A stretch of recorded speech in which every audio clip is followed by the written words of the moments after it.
Salutations! Before I begin the next game's review proper, I just want to point out something I mentioned a while back where I had to skip a game on my list. I've also am skipping another $20 game by Ridian Inc. called Blacksmith of the Sand Kingdom. I did this due to an earlier game called Meridian Tavern Story Patty and the Hungry God not working for some reason. Turns out having a busted right analog makes the game not load proper for whatever reason, but new controller, tested it out, game works. My first crack at an Atelier game, but I usually wait until the game itself is finished, at least, and platinumed at most. This game asks for a whole lot. Blacksmith, according to its trophy list, asks much the same, but like 20, 30 hours in on this, I've only gotten one trophy for running away from battle 30 times. I just farmed that, and that's all I got after so long. Like, these are not games that one can binge and conquer in 2 to 3 days at a time like most. 3 to 4 maybe for the tougher hit point games, so my focus is going to be on those types, which I only have a few left on my list that I actually have and ready to download and just do reviews for. Most I'm waiting for sales. 1 or 2 might have escaped my list that I didn't even know about. Catching up with Kemco might be wrapping up, at least for the foreseeable future, but we'll see what that future holds. Who knows? Maybe some of the other later games will like go on sale for like half off, and I'll just be like, okay. Because that's usually how these things go. With that out of the way, let's move on to my review.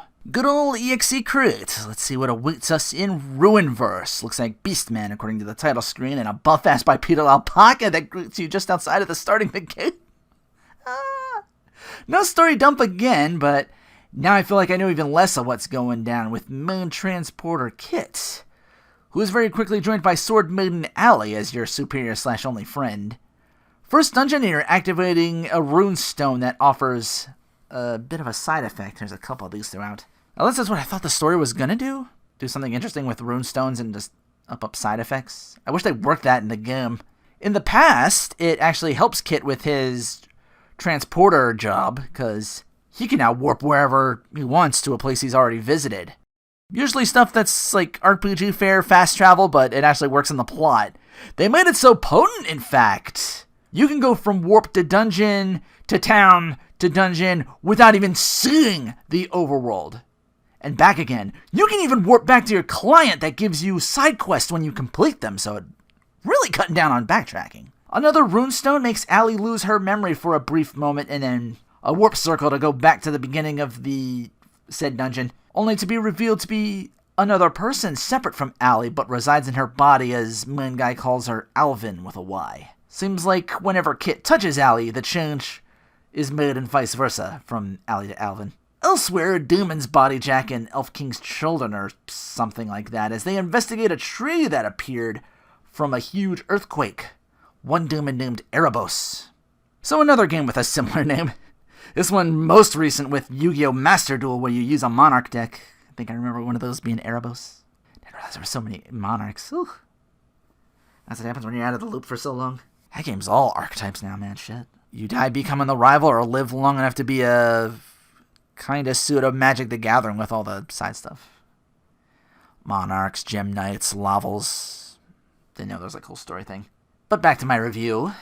After that goes down, a very androgynous elf doctor lays hands upon the two of you and joins up to get more knowledge of what's going on. The stat screen mentions male at first glance, but seriously very pretty.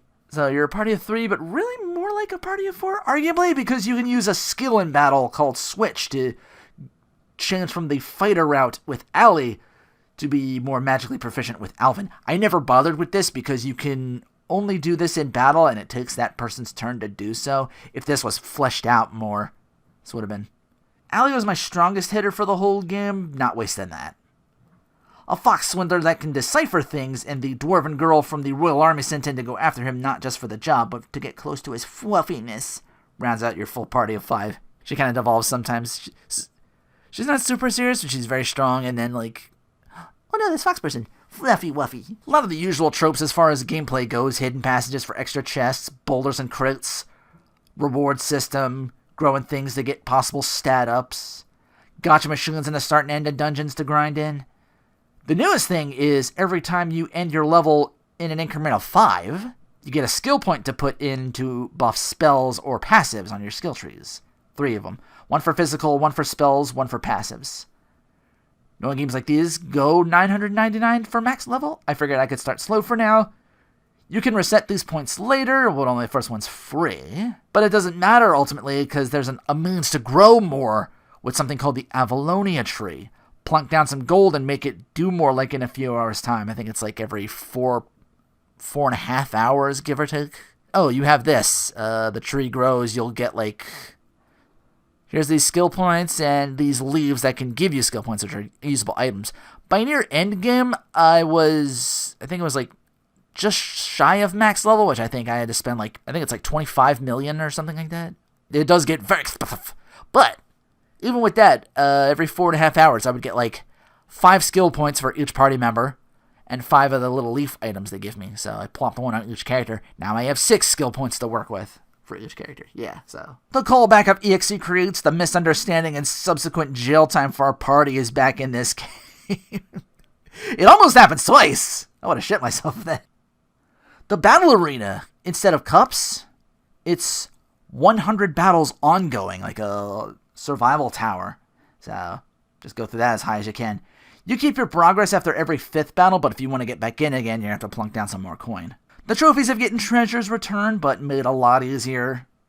There's weapons and armor with pluses on them, but there's no fusing to make them stronger, so you got more money to sell stuff off. I suggest putting that towards the Avalonia tree, like I said. Usually having to load from a save for the true ending path means it loads before the boss fight, so you have to fight the boss again first to get to that. Not this game. Well, the aforementioned battle arena, trophy-wise, it'll only ask you to go halfway, so get past 50 and you're good.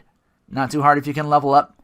Quest to get 90 stones daily are back. There's also a daily wheel, a roulette thing kind of, to maybe get lucky and get the grand prize of 200 stones to spend.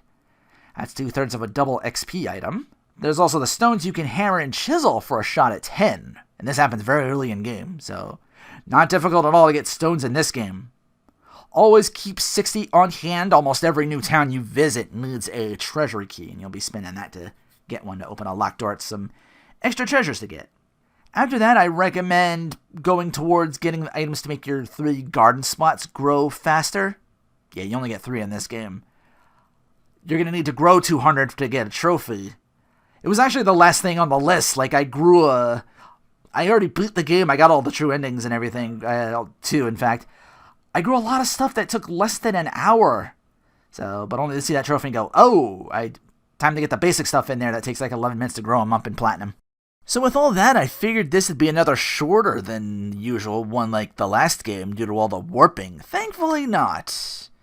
But just the usual length of this nonetheless. Party characters stood out a bit more in this one. The plot gets layers to it where it's a case of don't believe everything you hear kind of vibe. A little too simplified in some cases. I really wish the game leaned more into finding those stones and having side effects happens more. It does happen a few times in the plot, but it always seems to ride the passenger seat, so to speak.